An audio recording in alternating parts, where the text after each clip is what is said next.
it's on. There we go.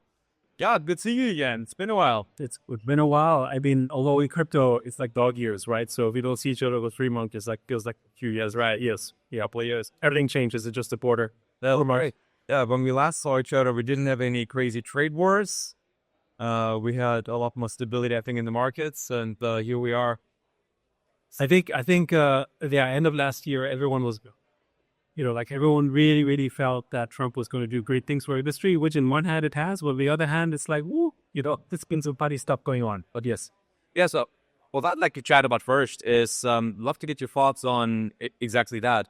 We had this period in time where crypto was very, anarchistic, decentralized, rebellious. And a lot of folks were saying, hey, once we get institutions in, once we get regulation, once we get, folks in big business to embrace it, that's kind of our salvation, we'll get mass adoption, etc. Instead, what we seem to have gotten is, just large folks, investing a lot of money into it through, obviously, the ETFs that were approved in the USA and whatnot. But that really hasn't done anything for other projects. Building in Web3 hasn't really trickled down at all. What are your thoughts on, where that goes from here? Well, I mean, I think first we have to think about the fact that this institutional narrative that we have right now is very Bitcoin-centered. So if you're in the Bitcoin ecosystem, whether you're a Bitcoin miner, if you're dealing with hash rates, or you're basically dealing with, things like MicroStrategy, that's been a very good narrative.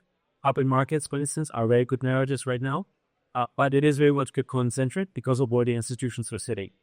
I think the other thing, we also need to appreciate is that while Trump has been very positive for the sentiment, in terms of SEC sort of doing a 180 in terms of, looking at tokens races, there's no clarity yet. Right? So that means that a lot of the institutions around altcoins is still on the sideline. So what we need really is clarity. What is the actually utility token? What is the security? So it's not enough if, David Sachs goes and says, well, I think lead points are actually like connectables. That's not bad, but it's an opinion still, right? So you're not going to get a big institution, whether it is Adidas or Nike or an EA or an Activision or Microsoft. They're not going to issue a token until they have clarity what actually is a utility token. And so this year, the US, the SEC, is building this task force to clarify that. So right now, we're all in the industry. We're all very comfortable with living on the edge because we've been living on the edge pretty much ever since we came around, right?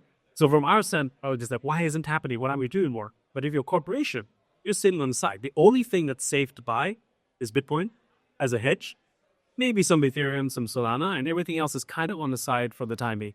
So you need that clarity first. And we think that's going to happen basically by this third and fourth quarter. And by that time, you're going to see a lot more companies doing stuff and therefore more adoption. And I think it's going to have a big impact on the sort of altcoin aspect as well. And not just into the liquidity, but also broad form of adoption. The other thing is, we didn't expect that, obviously, tariffs to come the way that it did. I think we see with Bitcoin, there's a little bit of that decoupling happening already.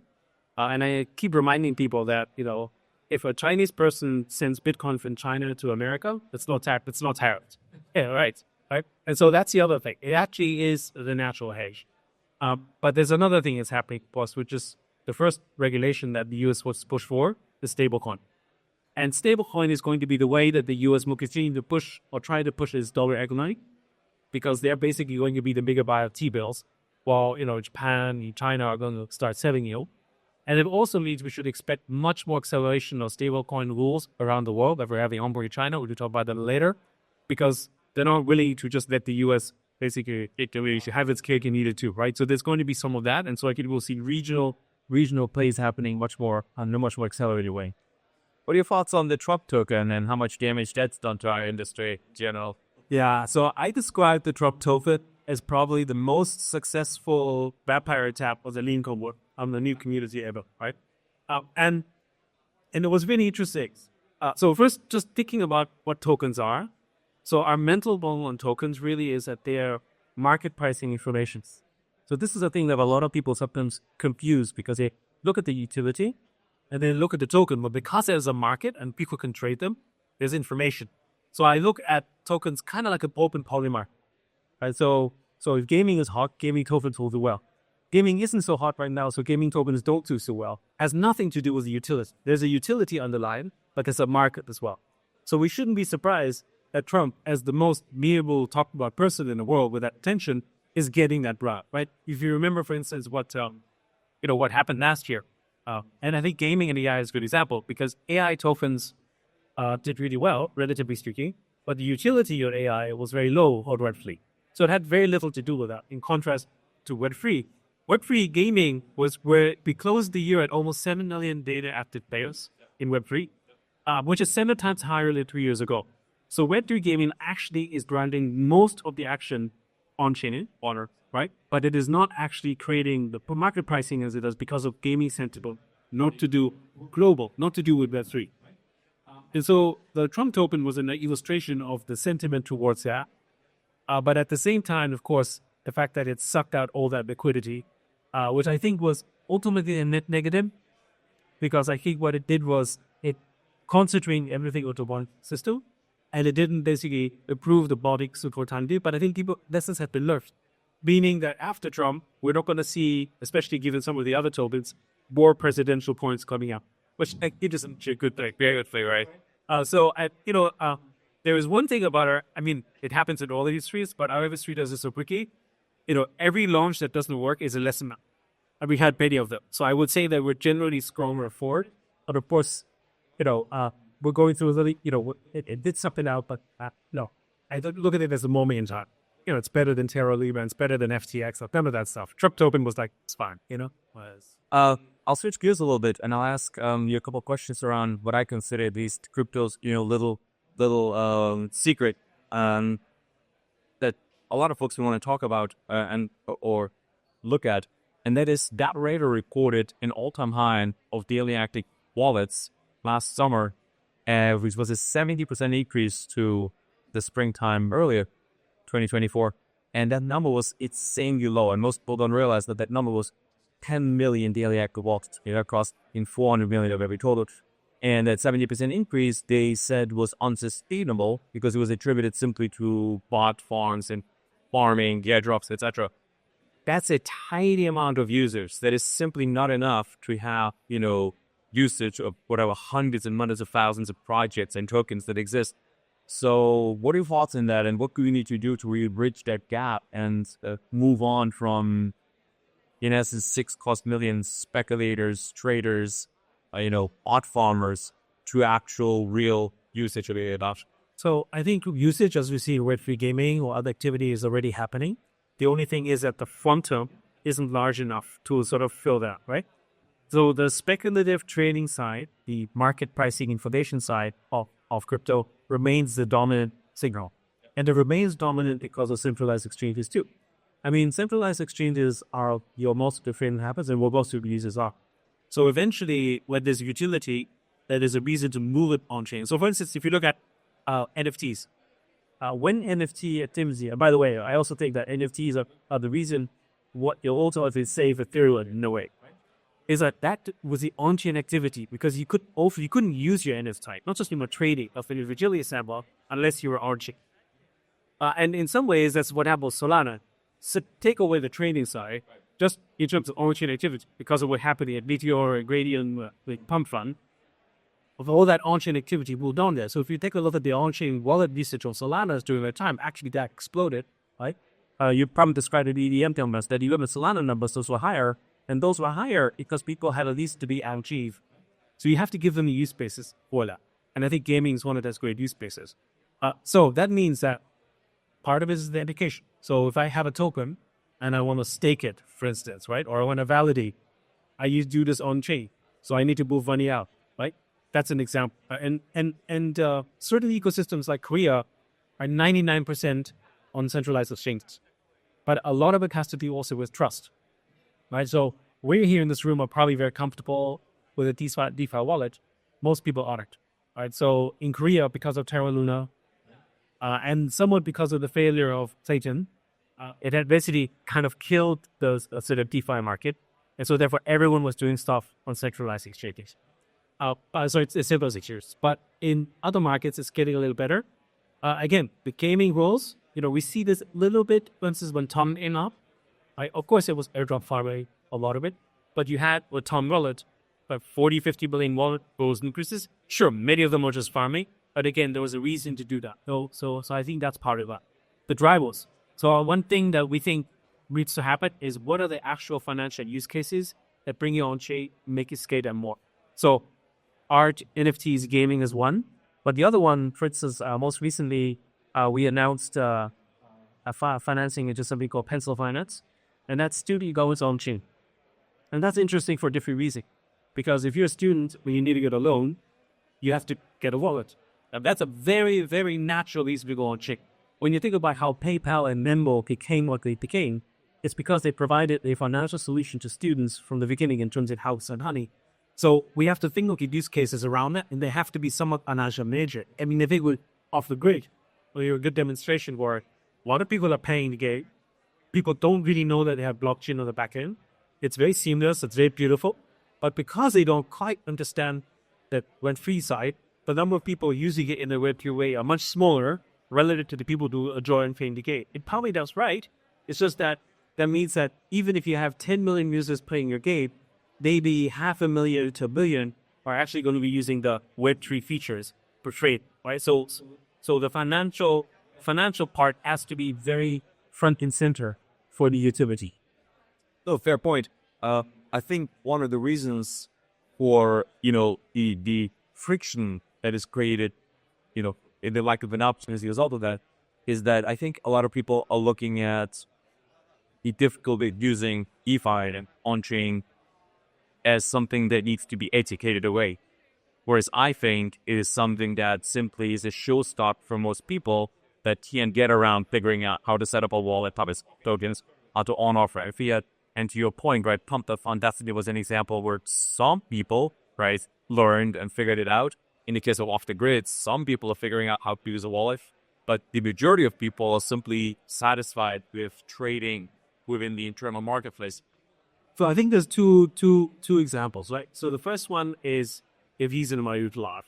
And so it did really, one of the early examples of what we're aiming was Activinity. And so for most companies out there, most people, they don't realize that Activinity is still doing well. It actually is continuing to grow. Maybe not as big as it was in 21, but it's still hundreds of thousands of users. And what happened was that in the beginning, I was burning some money. And then someday I ended up making friends. And then it became social in nature. And now I'm in part of the Axie community, not only because I can make some money, but because I actually have a network, a community work business American Fund. I can also learn more about money and finance, and they've all started doing stuff with DeFi biz. So that's one progress I have.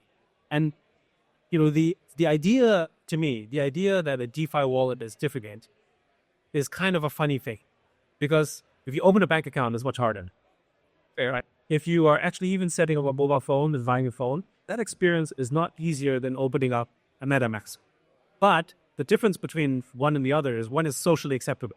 It's socially acceptable to have this process of opening a bank account because most people around the world do. So in other words, I open a bank account, you open a bank account, our experience is the same and we accept it. And if I need help, someone else will help me for the process.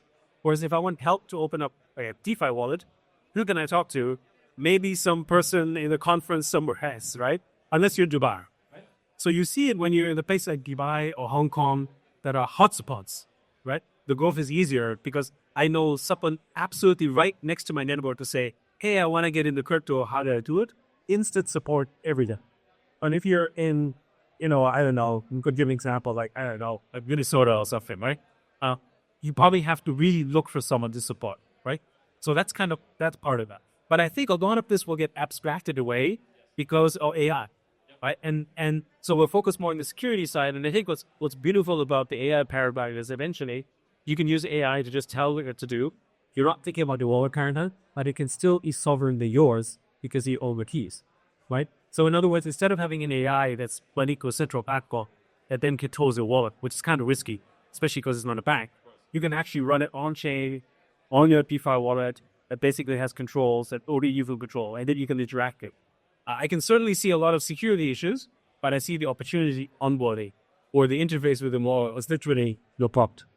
Yeah, I think the issue is that it's not just socially acceptable versus not socially acceptable. I think the issue is that conceptually, even thinking about the fact that 12 words or 24 words mean the difference between you losing everything that is in that wallet and you keeping that is the problem. So to your point, right, if there was AI where you could say, hey, Jarvis, save my, make it secure, and it opens up a wallet for you, makes it all secure, and, it's connected to your Face ID or fingerprint ID or whatever, then we remove that friction point. But I think that is probably the biggest friction point. So it is one friction point, but I think the other thing, and this is more in the West than the East, is the fact as to the relationship with money.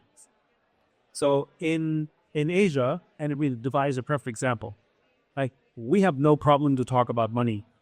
Right? It's normal. We're very comfortable with this idea of wealth. We celebrate it, right? And we invest, and we have a risk-taking attitude to that stuff.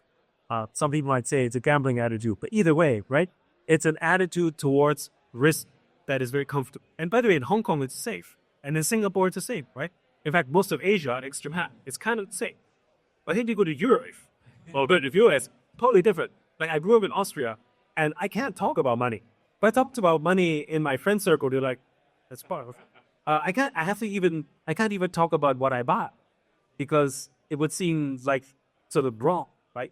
And so when you are in an environment where you have a somewhat hostile or negative relationship with money, then crypto is hard because the whole system is around financial value of some sort, right? And you can see this, like if you're a banker in Germany, you have a different reputation than when you're a banker here, right? It's part of that. So to me, this relates to not just our relationship with money, but also our awareness of financial literacy. So if you adopt someone from Web, like every person who successfully moved from Web 2 or 3, basically leveled up his financial literacy, right? He ended up understanding something about money that gave him awareness, comfort around it. And if you're not, then it's hard. And I think that's part of the pushback, particularly in Web3 gaming, because the people who pay Web2 games, first of all, they're not paying because of money.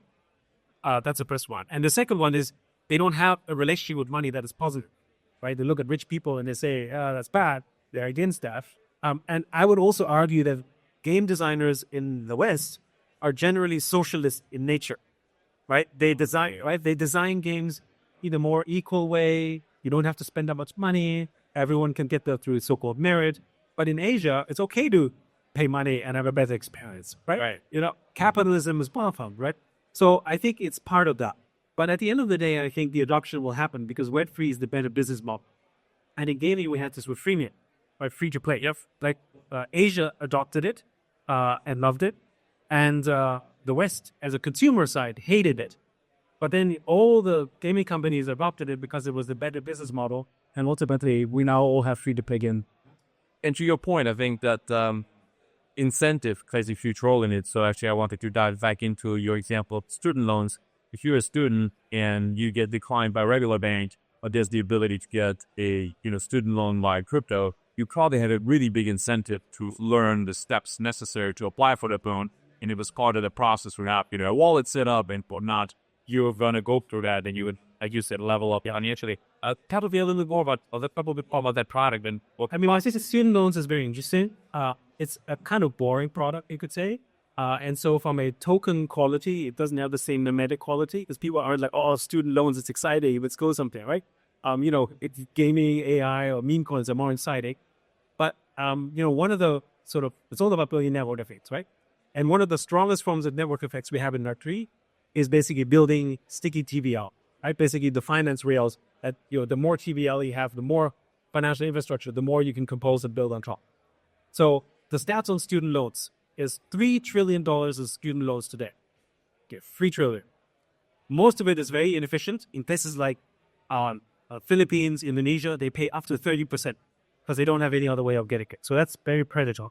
That's the first opportunity. Because with DeFi, you can actually create better yields, using it as collateral, and therefore lower interest, all these benefits that you get. The second thing was that if you can move, just by numbers, 10% of world student loans onto DeFi, you're tripling global TVL today. So we're all like $100 billion of TVL is great. If just 10% is student loans on chain, basically triples to quadruples. That's different, right? And it had a very low yielding product. But because most of our industry is mostly run by young people who just got out of college or maybe didn't bother going to college, they're like, I don't want to deal with student loans. But that's actually an important segment. And then the wonderful thing that happens when you build a TBL, new products get structured, new ideas come about, because now you have financial rails to build on top. Whether you tokenize a student loan, whether you create it as collateral, whether it becomes a reputation score, all these things start to happen because it basically constructs in the open network, kind of like what we see when you build TBL on like Uniswap or other type of systems. People then start building and composing new ideas and new products on-chain because of it. And so to me, also, when you have a wallet on-chain, so this is the other side. So one of the big things about our industry is the inverse of marketing and advertising, which is airdrops, right? Last 4 years, we dropped as a whole ecosystem, $48 billion of value to community. And yes, probably 70% would do bots. Okay. We're going to get better at that, right? That's the whole point. I mean, we had click fraud in advertising too. But the point is, tens of billions of dollars went into a community. In what is today on advertising, $1 trillion market every year. Right? We spent $1 trillion in advertising that we basically give Google, Apple, Facebook, those guys, and none of it is reinvested back into the ecosystem, which in an airdrop goes to a user. And the chance, like the Godzilla, right? You had an airdrop. Of course, some people sold, but some people use the token. And you created a customer relationship that was far more sticky and far better than doing it by paying an advertiser where you get more value back, right? So that means if you're a student, you now have a wallet. And if you believe that the future is going to be virtual drops anyway, that wallet becomes the engine of that. That means that I can now earn airdrops. Having I build a reputation, I build a credit score. And so the big unlock in Web3, I think, this is not now, but this is what we're hoping to go, is unsecured credit. So right now in Web3, we have a zero unsecured credit. Everything is over collateralized because we can't trust anything except the assets. But in real life, we don't do this. Like, you don't hire a person and give him a salary based on his collateral. Like, I'll give you $100,000 because you first got to deposit $1 million before I leave your job, right? But we're hiring people entirely on our reputation. It's entirely based on what you said, what degree he had, what background he had, right? Our entire market was built on trust and on this unsecured collateral of our reputation. So how do you do it? You have to build scores. And because we've taken our anonymity in crypto a little bit too serious, we've created a framework where suddenly we're all anonymous. But in real life, we don't do business with just strangers. You want to build relationships with people where we can trust. And the more we trust them, as in reputation is higher, the more business we can do with them, the more we can relate with them. And actually, on-chain is perfect for that because of and if you actually build a framework where you can now have on-chain reputation, you will protect it. Because, right. And that means that you're less likely to do rug pulls. You're less likely to dump tokens. You're less likely to do activities that is hostile or bad because you care about your reputation, just as you do in real life, right? And so I think that's the next step, right? You're trying to do this with digital IP, with Bookaverse, student loans with Open Campus, just as a way to build frameworks around that going forward. We're still, to your point, it's a small number of people in our space. Most people don't think that way, and so we can bring them on board in this way. At least that's what we hope. But it sounds like to me, though, is that there's a much, much bigger vision that you have there than just student loans, right? He touched a little bit on reputational scores that can then be used in a plethora of ways, right? It's all outside of student loans. Share a little bit more about that. Well, so what I feel that we're missing in Web3, so the way that Animoba works, right? We have today over 573 portfolio companies. So we've grown since we last spoke. And part of what we wanted to do was, as we built our ecosystem, we came to realize, especially when we do airdrops, right, that essentially the everyone was just farming, and there was a small cohort of people who really wanted to build a pot they cared about, but very many people were just simply extracting, and it's okay to extract, but if it was 90% of your audience, that would kill the pot. And if I'm a customer, like advertising, do you want to spend money advertising to a bad audience, or you want to get a good audience? So you need reputation. But how do you build reputation? And that inspiration came from NFTs. Because when we started getting involved in things like Bored Apes and College of Penguins, that's actually an early form of reputation. Oh, I wrote Bored Ape. How long do you hold it? What have you done with it? Suddenly there's some kind of reputation. Like it's tenuous, but there's a value there, right? So how can we take that reputation, not just what you did in the past, but make you build on top? So we create a kind of scoring system where when you get an airdrop from us, what you do with the airdrop is recorded.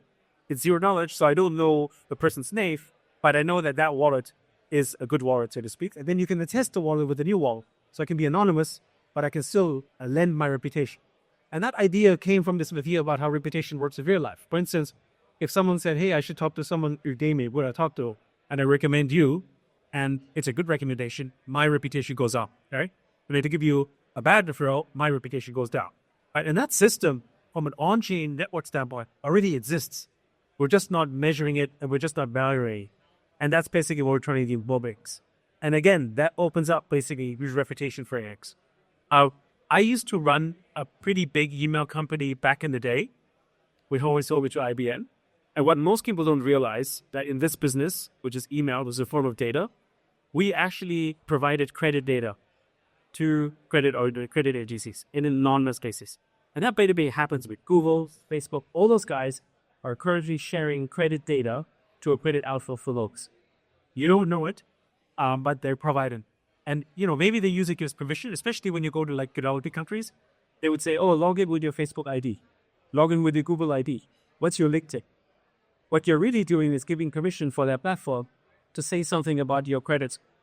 For instance, you will be able to know what he's reading in his email, but he's able to tell from the email how good is his English, what is his development, or who his contacts. Or if I go onto a LinkedIn, who are my friends, how many people do I know, right? And that's the difference for certain countries. Could we getting a loan of $1,000 and $2,000? Or if you're in the Philippines, from $100 to $50 more. So it seems innocuous that this data is like, oh, it's just data. But that data for the user is the difference between doubling his loan and also a lower or higher interest rate. Right? Because they're trying to determine your financial education skill. That's how they're doing it today. We have this information on chain. And so we can now also more easily onboard people. The other thing we're thinking is, I think we're kind of doing unsecured credit already with airdrops. Of course, right? When the third is. If that's what it is, right? I mean, we're creating a liability by giving it to a user and saying, I give you credit, hoping you do the right thing. Yeah. But right now, it's like, good luck, okay? We should be able to do it in a way where we say, I want to give it to the right person. And we kind of do this, and we want to make it better. And so with our portfolio companies, they're all attesting more and more value to it, which means that there's an ID that is open and composable. And the vision is that in the future, you don't have to work with us. You just have to know he's got an ID and I can query it. And as a result of having a good reputation, I can get more. And I'm sure, like for instance, with Off the Grid, if you know he's a real gamer and that he's done good stuff, you might give him more tokens to encourage him to play more rather than to someone who's just engaging sort of mindless. 100%, yeah. If you know what their capital setup is, if you know that they're trust already have so you give them, a lot more credit, if you will, and versus somebody that doesn't even have the hardware to utilize the game. So I think that's kind of one area. I think the other thing, of course, that would help onboard places stablecoins. So I think stablecoins are a pretty big deal. If you look at, for instance, US is going to come up with those stablecoin rules, and I expect every major bank in the US to come up with a stablecoin. Which means that other countries in the world are also now going to be doing this. And again, stablecoins become a very natural medium for things like student loans and also for things like reputation scoring as well.